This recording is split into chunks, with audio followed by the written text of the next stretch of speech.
The man leading the contaminated blood inquiry says some of the victims and their families are living in grinding hardship, and he's calling on the government to improve their financial support. So Brian Langstaff was speaking on the final day of evidence from those who were directly affected by what's been described as the worst treatment disaster in the history of the NHS.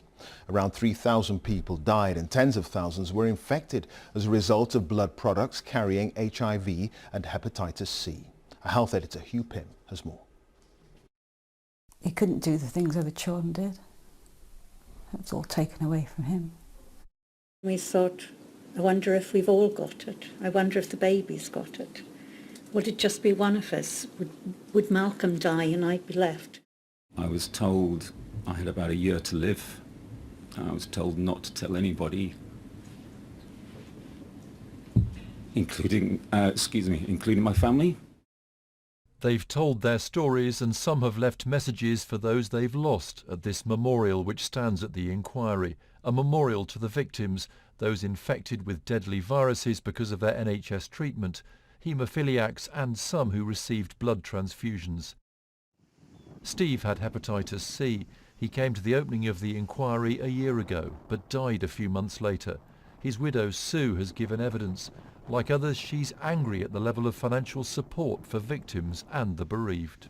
There are a group of people who have been living and dying in poverty because of the state, actions of the state, who have been ignored for so long, who are now actually getting their voices heard. The inquiry isn't taking away the financial misery.